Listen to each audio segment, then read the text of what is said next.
So now, let's talk about something that we both have a lot of experience on: rideshare. Gotta ask, you still doing Uber and Lyft? Negatory. No, I haven't given a ride in at least a couple years, probably more. Yeah. I was still doing it a little bit when I started food delivery, but then once I saw how much more for less miles driven and how many more tips I got doing food delivery, that was a big factor, a big turning point in realizing, no, it's not worth it. I mean, Uber and Lyft, that the pay just got worse and worse and worse. Pay per mile, and then gas, and then I got in a fist fight. I had arguments with customers. You got into a fist fight. Maybe you should tell us that story sometime. Not now, but sometime. I've had some fun adventures too. But it's just like I've dated girls that I've given rides to.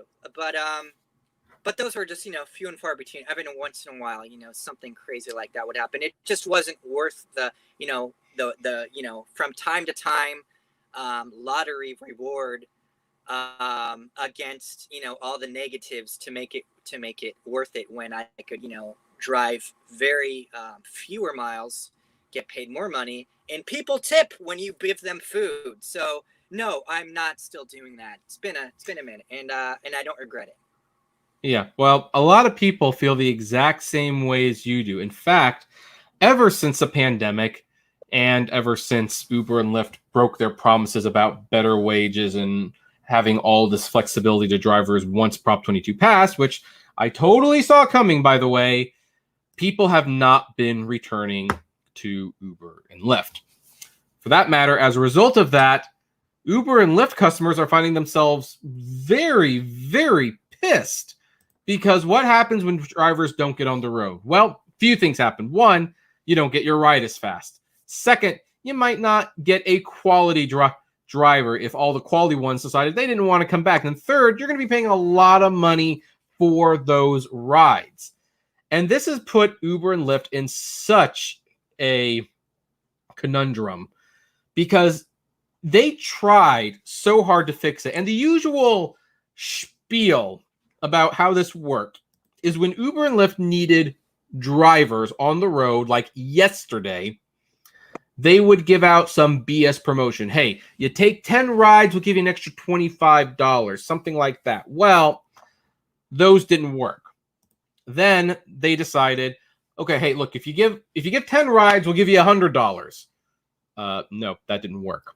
They said, okay, look, we're going to commit $300 million as a Uber driver stimulus. You will get bonuses. You will get extra money per mile.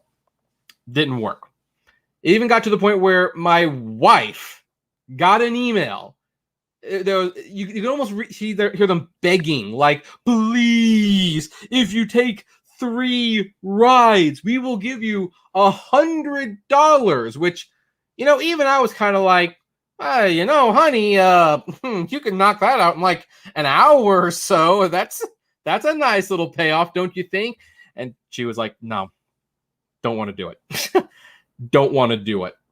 So all it's doing is it's causing the prices to go up and the stock to go down. And, well, yeah, the quality of Uber and Lyft to kind of take a nosedive. And here's the reason I wanted to bring this up. This isn't necessarily surprising, except for the fact that it kind of is. Because you and I think, have both been to protests, whether because we actually, at the time, believed the protests would do some good, or maybe we just wanted to report when drivers would get together and say Uber and Lyft need to pay them more money. And if they didn't, they were going to hurt them. And I always made a point when I did those interviews, I would always make it a point to ask, so are you going to stop driving for Uber for the indefinite future? And at all those protests, with rare exceptions, they'd be like, oh no, I'll be back on the road this evening, which in my opinion meant the whole thing was pointless. because you didn't prove anything at that point. You just made it surge for a couple hours. Yeah. But now we're actually sorry. I said that's where you and I met. We met at an Uber strike. Yes, we did. Yes, we did. We met at a Uber strike. It was at LAX, right? Yeah, I do remember that. That was back when people recognized me at those things. I don't know if that would happen anymore, but but anyway, what's really I find funny about this right now is that basically because the drivers have just had enough. They've heard Uber's BS promises. They don't believe them. The extra money is not enough to get them away from either their new career path or their search for a new career path. And it's putting Uber and Lyft in an awkward position where the only way to get people back permanently is to permanently raise the rates, which they clearly don't want to do. But the reason I wanted to bring this up is because, like, when you see those articles and you see that basically drivers are doing what we told them would work, like, hey, stop driving for Uber, don't come back to Uber, and Uber will feel it. Now they're feeling it, but at this point, it might be too late to even change anything. So I don't know. What do you think of all that? I don't see like a sudden, surge in return in people going back to it unless they really want to pay a lot more. I mean, that's the reason why I stopped doing it was the top reason was just the pay. They just started paying less and less, and they're like, hey, we're actually not going to pay you. We're not going to take 20% anymore. Now we're going to take 25%. And then it Lyft, could be up to 50%. Right? Yeah. Wouldn't be surprised. No, I've seen some screenshots of like some people, some real, serious gouging there where they've, really like charged the customer maybe like $90, from the airport to go home. And they've kept up to, I've seen, screenshots of up to like 60, maybe 70%. And then they paid, they showed the driver, oh, you're getting this much, maybe like $20, and they don't even know that the passenger got charged freaking $90 or something crazy like that. There's definitely been some of that from both Uber and Lyft, and it's people are aware of it. At least I think a lot of people are. I've mentioned it in videos. I know the person that you mentioned from Chicago has definitely mentioned it in videos at some point on his channel. Yeah, it's out there. The information is out there that they've done stuff like this. They're very evil, and hopefully drivers are, or people who are thinking about becoming drivers are becoming more woke about this. Yeah, and woke is not being used as an ugly term this time. This is like they're literally waking up to like, wait, I'm getting paid how much? And Uber took what? That's the kind of woke we're talking about when you just realize you're getting abundantly screwed in this department. Yes, I'm not talking about like the woke is in like culturally woke as far as races and like sexual orientation and all of these new genders that exist in these pronouns. Yeah, I don't mean that. No, I wasn't talking about that. I mean just like being privy to what's going on as far as what Uber and Lyft do, and people who have been doing it a while or who are ex-drivers, former Uber Lyft drivers like you and myself. We already aware of it, but they do it by getting new people. They send out like those flyers. They'll send it like an email. Hey, sign up now, become a Lyft, become a driver, and you'll get this bonus. And somebody who's never done it before and who's just like itching for cash. Maybe they lost their job. This was even before the pandemic. Somebody would lose their job. Oh, okay, yeah, I need to make money, and they would start doing it.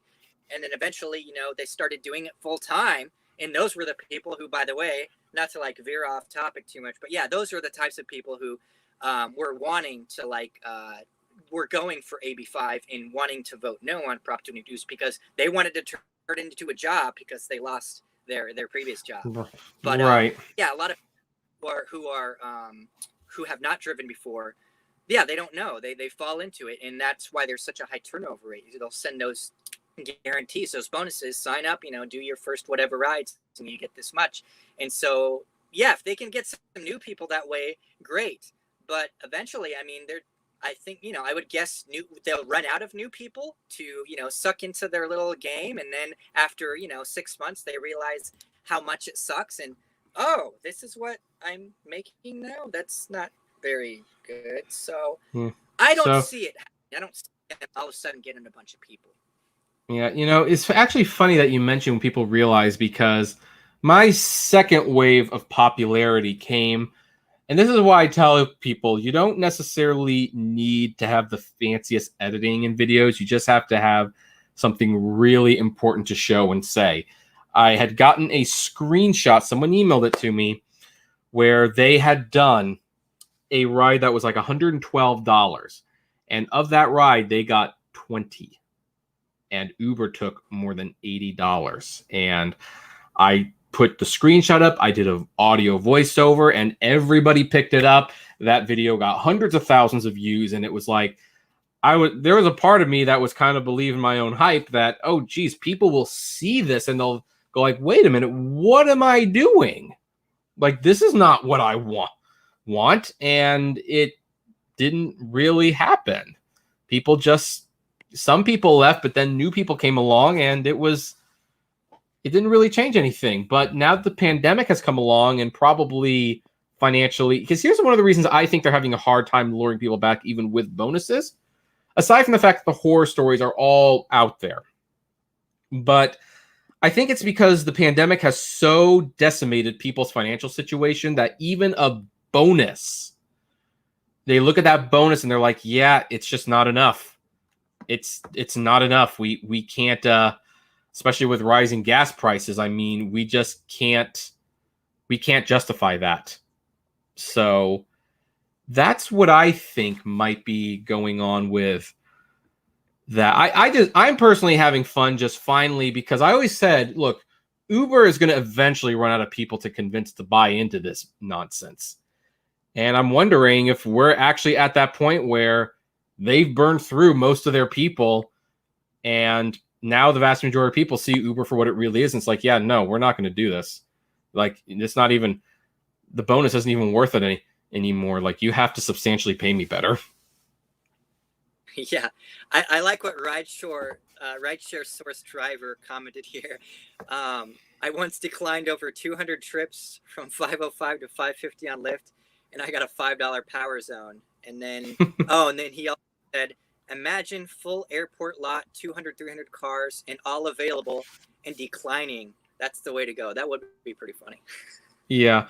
Well, and the funny thing is, I think that was one of the things that was suggested for the protests. Like, I know there was like a tentative plan to sit in the parking lots and accept rides, but don't actually drive people anywhere. Like, you accept the rides and you just sit there, and you would basically monopolize the parking lot.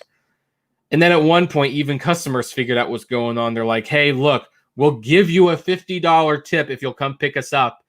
And apparently that was the price to break the strike, because it's like, oh, $50? Well, sure, on our way. And so, yeah. But, here's the thing. In a world where McDonald's is offering like free iPhones because they can't find workers, and actually the McDonald's near me is paying people $19 an hour. They're so desperate, they're actually paying $19 an hour. It's one of those situations where you kind of go like, oh, so you can afford $15 an hour. Heck, you can afford $4 more than $15 an hour. You know what I'm saying?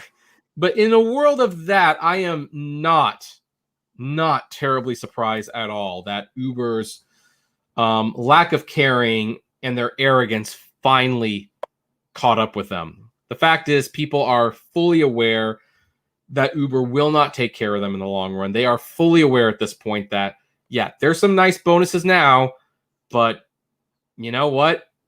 Once they don't need you anymore, those bonuses will go away. You might even be deactivated again. It's just best to put your energy in another career altogether. I'm not surprised at all. Yeah, and they've got an uphill battle. They like I said, they would have to pay more, but the problem is what's going on with Lyft and Uber now. Now they're public, and so now they're trying to turn a profit. to make the shareholders happy. So now it's even harder for them to be able to satisfy drivers because they want to satisfy the shareholders. Right. Although in London, they recently did finally, probably because they were forced to, they finally acknowledged the Uber union in London. And that's going to be a very interesting test case because here's the thing. Most taxi companies are profitable. They're not extremely profitable, but they are profitable. There's like a nice, and you can eke out a little profit. And the question is, it's like, will that profit be enough for Uber? And does Uber become special once they become another taxi service? Because the taxi companies themselves, they've got their own apps now. And if you need to have like the license and everything like that, if you have to pay them like employees, maybe they really are no different from the regular taxi drivers. Maybe at that point, Uber needs to actually consider making their app more of a hub, and they just take a percentage of the ride, like a small one. I don't know. It's going to be very, very fascinating to see what happens with this situation. Do you have any final thoughts on what you think is going to happen, or just kind of taking the wait and see approach? I honestly don't care. That's where I'm at with that. But you're a driver, man. You still, I know. I'm having a hard time. I still like to comment on Uber as a company, but I don't comment on the driver's rights anymore. The reason we're talking about it now is because there's just a huge part of me that's like, where was this 3 years ago when it actually mattered? I mean, I guess it kind of matters now. I mean, you could, now that Uber's a public company, you can certainly hurt their stock or something like that. But I mean, boy, should have gotten on this a lot sooner, in my opinion. Anyway, folks, what about all of you? You know the question. Still drive for Uber? What bonuses did you got? We'd love to know. Comment below, like, favorite, share, subscribe.